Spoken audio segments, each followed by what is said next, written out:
Welcome to the WoodsEdge podcast. My name is Dave Ray, and we are beginning season 1, and it's all about prayer. The season is called Pray as They Prayed, and we're going to be going through a new book called Pray as They Prayed, written by our senior pastor, Jeff Wells, and he's with us now. Jeff, welcome to the podcast. Thank you, Dave. Good to be here. So prayer, I have been in church all my life, and prayer seems to be something that the church struggles with. It doesn't know what to make of prayer. We disagree about what prayer means. And for many of us, the Christian walk is more or less prayerless, other than blessing our meals. So tell us a little bit about what you hope to communicate through this book and where we can kind of step things up. Well, first of all, let me just say I agree with you that prayer is a little bit elusive, mercurial, mysterious. There are some questions about it, and it is difficult. Not only could I say that most churches struggle with prayer, I say most Christians struggle with prayer. Hardly any Christian feels like they pray well or do a great job, or there's no area of their life they could improve with their prayer. So it is a challenging area. Why that book? Well, 2 or 3 reasons. God has given me a passion for prayer. Not that I've arrived with prayer, but I have a passion for it. I have a conviction that prayer is the heart of our ministry as Christians, that it is, as we say it at WoodsEdge, that prayer is the real work. That's where the power is. That's not a preliminary before we do the real work of preaching or counseling or administrating or organizing, but that the real power flows out of prayer because it flows out of God. So those convictions give background to it. Maybe a specific conviction with this book is that my belief that the best way to learn about prayer, certainly it's one of the best ways, but I would argue it's probably the best way, is to look at the great prayers in the Bible. Just look at the prayers. How did they pray? What did they pray? What characterized their prayers? And so in this book, I've kind of chosen, I think there's about 30 prayers in the Bible, from Genesis to all the way through the New Testament. And so I wanted to unpack those to encourage Christians. Let's learn from praying from the prayers in the Bible. Yeah. Pray as they prayed. Yeah, and I'm excited to walk through them this season. But I want to start with your personal journey with prayer. You became a believer, and you've talked about your story, on Galveston Beach when you were 19, is that right? 18. 18. Mm-hmm. And so take us maybe back before that time. Yeah. Does prayer factor in your life at all as a child? Before that time? Well, if so, it was not memorable. So I don't remember it. I'm sure I prayed a little bit here and there, but it wasn't a big part of our culture at home. So my parents were Christians.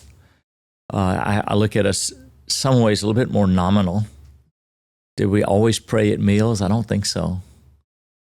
I don't remember prayer being a big part of my life before.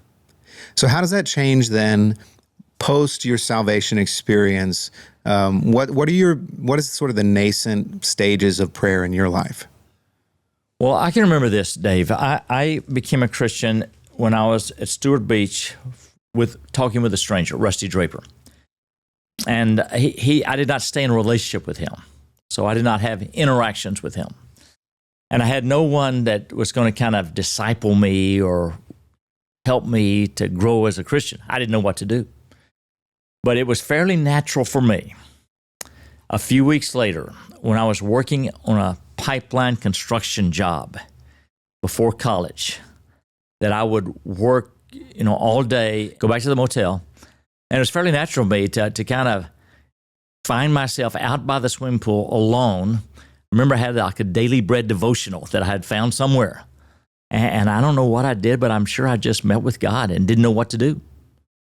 But the real change came a few months later. And then during the Christmas holidays, I go to a large student conference in Dallas, 3,000 students. And at one point, the speaker says, Basically, he's a very powerful speaker. His name was Howard Hendricks, a professor at Dallas Seminary. And at one point he says, if you really want to know God, this is what you'll do. You'll meet with God in the Bible and prayer every day. And my heart just leapt. I'm hungry for God. I want to know more about the Lord. I want to know him better. So I next couple of days, I go back to Rice, start my spring semester, my freshman year. And the first day, I ran 6 miles in the morning because I was part of the cross-country track team. We always did that. I had a fairly quick breakfast. Then the first day back, I go down to the basement of our dorm where it was this cavernous room of stored carpets and furniture. And I pull up a chair and I sit there for a half hour. I read the Bible and I pray. So I think I just learned by doing it. And that was January of 1973, and I've essentially been doing that for the last 52 years. And it has morphed a lot over the time. But I just began to do it to learn it by practicing. How then, as that's changed and that's been a part of your regular rhythm, what has that brought to your spiritual life? What has that brought to your relationship with God? How has prayer impacted your life? Well, it would be hard for me to overstate the impact of this on my life, Dave. You know, I just said I start off with a half hour, and it not only has morphed over the years. In fact, every few months it morphs a little bit, but it also, its season gets a little longer. Now, it doesn't get a little longer every few months, but I spend a good bit more than a half hour. And it's been a foundation for my life. I think it would be a foundation for my life anyway, but as someone who has struggled with mental disease, obsessive compulsive disorder, I have found it to be particularly important because I feel like over time, I'm breathing the breath of God. Let me see what I mean by that. I'm drinking in life-giving, breathing words because they're the words of God. I'm feeling like I've got a foundation when the rest of my life is topsy-turvy. It's scary. It's tormenting. Now, that's true of everyone to some extent because life is hard in a fallen, broken world. But I think someone who's got some specific challenges, like a mental disease or a physical disease or various other things, I think it makes us more aware of our need, our desperateness. I think I've helped to feel more desperate for God. And then over the years, just this time with God, and a lot of it's been the Bible, a lot of it's been in prayer, various kinds of prayer. It's just been a center to me and given me a foundation and a strength. That's kind of, I want to say, Dave, amorphous. It's not like every day I get a jolt of electricity or any simple answers to my problems, but a strength that grows over years, something like that. I have a theory. My theory is that the most common untruth spoken by Christians in the church is, I'll be praying for you. You know, it essentially just means, you know, what you've said to me means something. You know, I want positive things for you. Yes. How do we move from that sort of just casual prayerlessness to something that's really meaningful in the way that it's been meaningful to you? Yeah. Well, that's an interesting comment, Dave. I think there'll be several comments for the most common untruth, but that is on the short list, no question. You may be right on that one. Well, I have two thoughts on that one.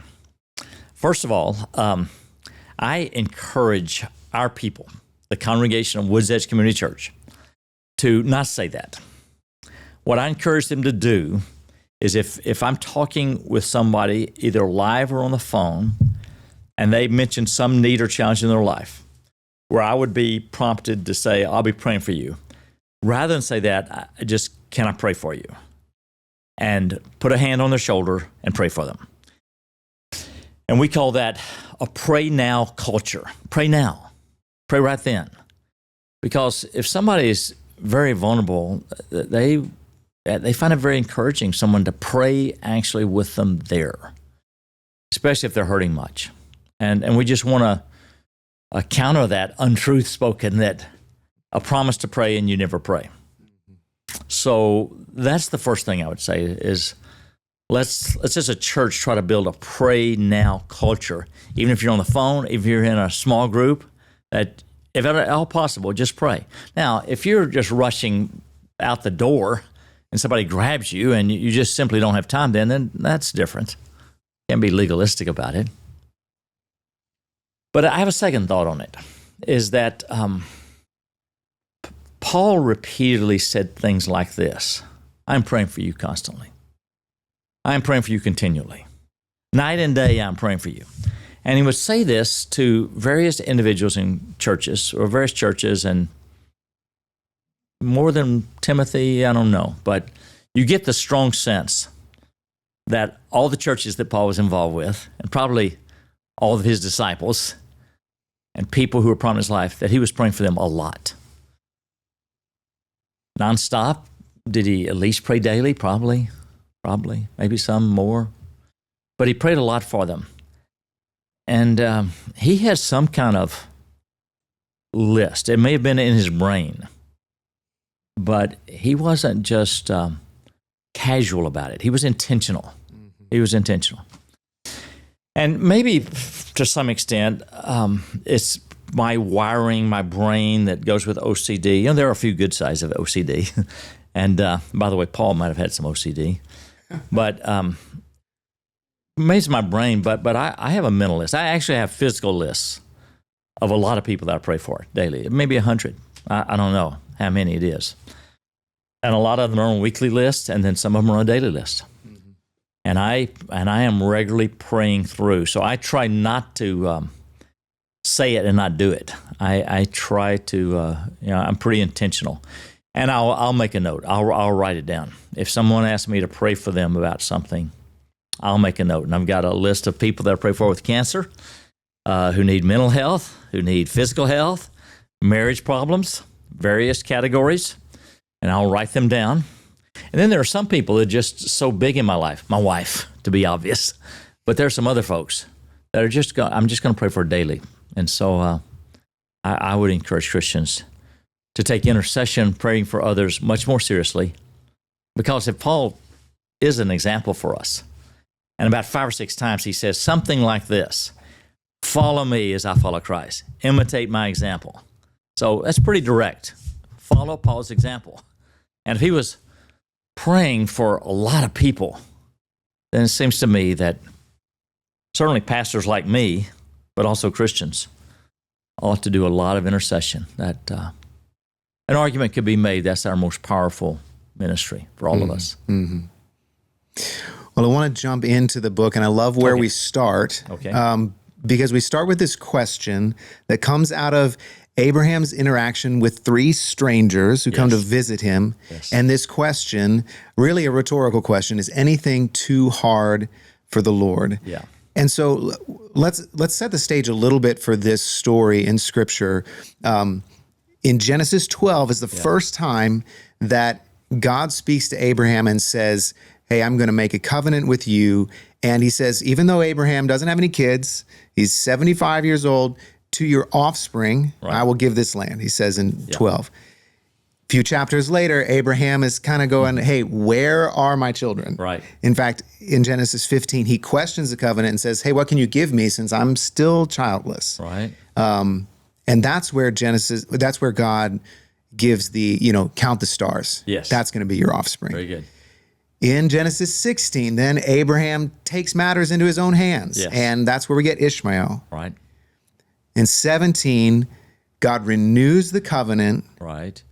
Now it's been 24 years. Abraham is 99. And that's where we are when we get to Genesis 18 and these 3 strangers visit Abraham. So tell us, first of all, about these strangers. Who is Abraham talking to? Well, these 3 men show up, and as far as we know at the start, they're just 3 men in the ancient Near East. But as the conversation goes along, it is clear that one of them is God.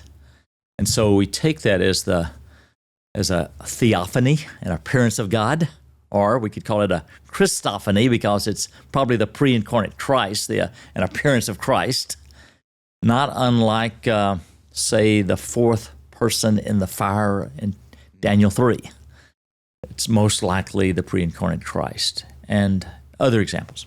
But it becomes clear that one of these men is God taking a human form, so we would only could infer that the other two are angels.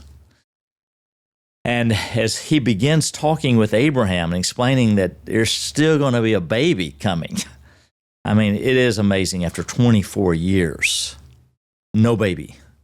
He's 99. Even more significantly, his wife Sarah is 89.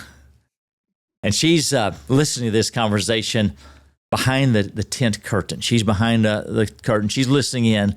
And when God says, in another year, I'm going to be here, I'm going to give you a baby, she laughs. She laughs in unbelief. She laughs. Are you kidding me? And there's no way. She doesn't say that, but she's laughing in unbelief. God immediately responds to her and asks her, why did you laugh, Sarah? Is anything too hard for the Lord? And I don't know, Dave, just maybe the way God phrases that question, the way he responds to it, that just has burrowed a deep hole in my heart. I love that question. I remind myself of that question. I pray along that line to remind people nothing is too hard for the Lord. Because here's God promising to do something that would take an out-and-out miracle. A 90-year-old woman having a baby by a 100-year-old husband. And God says, is anything too hard for the Lord? And it just sort of right-sizes our view of God. It upsizes it. It elevates it. It's a reminder that God is not a real strong man, a real powerful man. He's God. He is the Almighty, which by definition means he has all power in the universe. So I just think that is a question that applies to so much of our life, because don't all of us need something God-sized in our life to break through? And he just reminds us he can do it. He can do it. In the book, you relate a story that happened when you were very young. Tell us a little bit about, that medical issue you were facing and the prayer that went into that. When I'm about 4 years old, I start urinating blood. I'm in New Orleans. I am one of four kids. Let's see, at that time, four kids. And my parents are, trying to survive with 4 kids, and my dad's working in New Orleans. And I start urinating blood. And they don't know what that is. So they send me to a big hospital in New Orleans. It's huge, massive. And they are not sure what it is. This is 65 years ago, so medical technology wouldn't be as good. And they're not sure, is this leukemia? Is this Bright's disease? What is it? But I am in the hospital. My mother is taking care of the other 3 little kids, so my dad is in the hospital with me, and they're baffled. And after being in there, I think a week, my dad goes into the hospital chapel one day, gets on his knees, and sort of gives me afresh to God, and basically promises God, if you will spare his life, I will give him to you.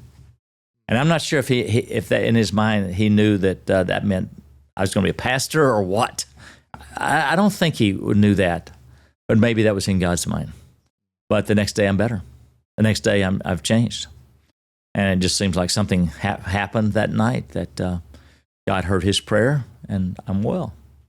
And I don't know if I stayed in another day or two, but I'm released and no more problems. Wow. What about in your adult life?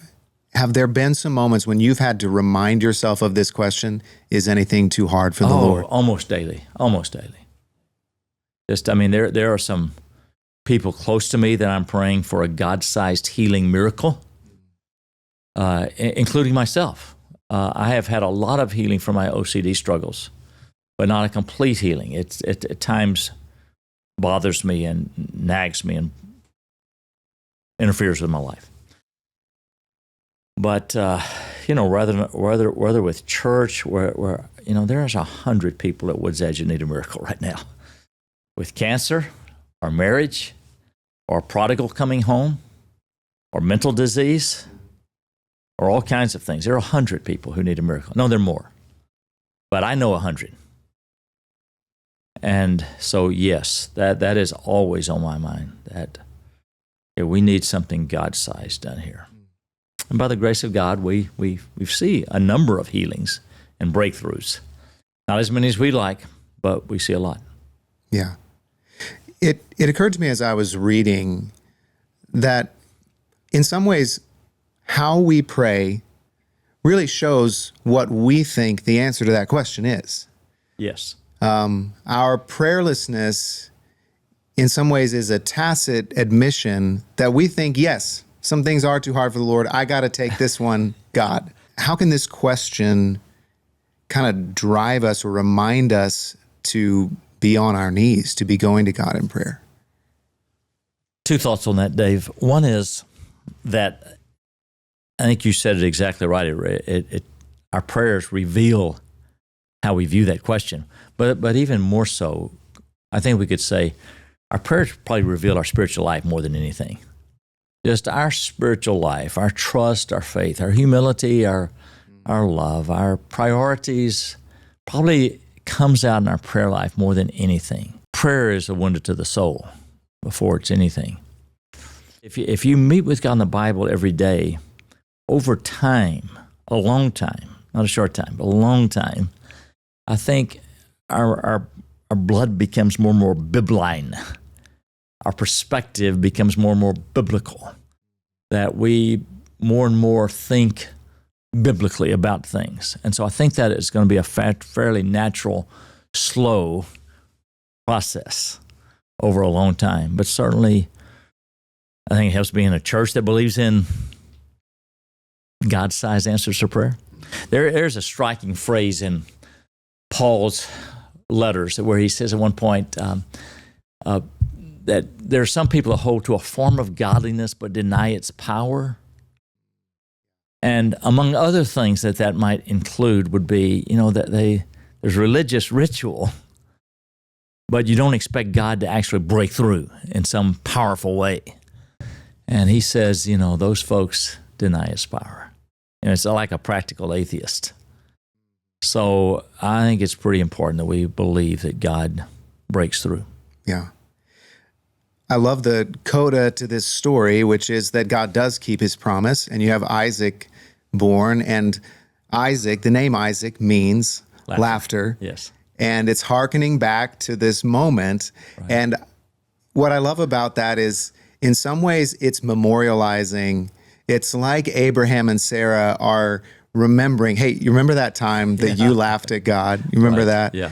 And remembering the answered prayers that God has brought to us, right, to me, has been one of the things that has encouraged me most to keep praying. Do you spend time remembering the answered prayers? Does that inform, that gratitude, does that inform your prayer life? Not enough, Dave. I don't spend enough time with that. I think my whole approach to life is so futuristic, driven, goal-oriented, that I don't as much, and I should more, because it's interesting how often in the Bible God tells us to remember, including communion. Remember.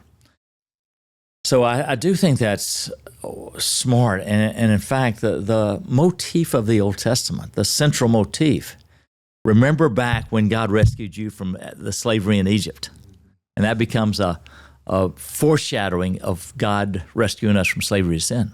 It's foreshadowing the cross. So God is always wanting us to remember. So I could do that more. A couple of years ago, our prayer service began to change in various ways, number of ways. And one of those ways is I began reading testimonies of healings and breakthroughs. And so that, in some ways, is kind of doing it. I'm reminding our congregation, our Wednesday night congregation, of miraculous breakthroughs. And the reason I do that is because I want to encourage our people that, if it happened to her, it could happen to me. Yeah. If God did a miracle over there, he could do it here. So in some ways I do it corporately. I could do it more individually. Yeah. Yeah. When I think back, on the most difficult times in our lives, one of the things that has helped me is remembering that when we went through the last difficult time, that God was with us, and remembering those answered prayers. Yeah. I love that you pointed forward a little bit that this is a foreshadowing of Jesus ultimately, because this was the other thing that occurred to me as I'm processing all this, is that there really is a strong parallel between this story and the story of Mary finding out about Jesus' birth. So again, you have an angel coming and delivering a message about a miraculous birth. You have a mom or a future mom who is questioning, Mary says, how can this be? I'm a virgin. And you have a very similar response. In some ways, they go together. In Genesis 18, you have God saying, is anything too hard for the Lord? And in Luke 1, you have the angel saying, no word from God will ever fail. Yeah. And I love that these are also at the beginning of the two covenants that we have, and these two statements, is anything too hard for the Lord? No word from God will ever fail, are the foundation of these covenants. I am personally convicted that too often I live like those things, like those statements are not true. Too often I spend far more time trying to figure out my problems myself than going to God. If someone is listening to this and they're like, man, I really need to step forward in my prayer life, you're feeling that conviction, what are the steps that we can take? What's an entry point into making prayer more of a part of what we do? Well, I'd recommend 2 or 3 things, Dave. I'd recommend maybe just getting alone with God and just to ask him, what are the biggest, if God could do anything in my life, if God would do anything in my life, my world, it's my family, my world, what would I ask for? And there's probably 2 or 3 things that stand out that you would just love to see a breakthrough in. And I would just decide before God that, okay, I'm gonna bring these to God every day. And I'm just going to be indefatigable and just keep bringing those to God.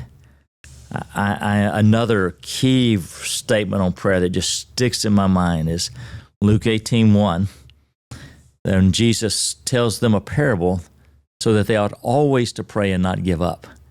Something about the heart of God, He likes it when we keep praying for something really hard. And to some extent, it shows faith.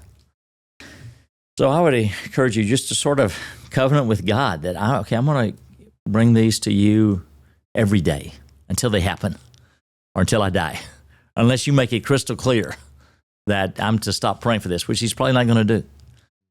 So then I would just begin praying those, and I would enlist other people to pray those things for you. I mean, there's some people who care about you. If you're married, a spouse, a child, your best friend, a close teammate at work, I'd get some more people praying for me. Would you pray with me? I'm looking for 10 people who will pray for me daily about this issue. And I would just bring that to God every day.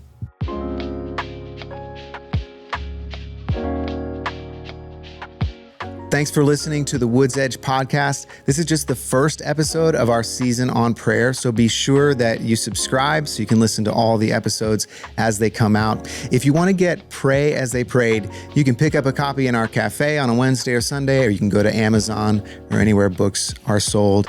WoodsEdge Community Church is located north of Houston in the Spring, Woodlands area, and if you want to know more about us, just go to woodsedge.org.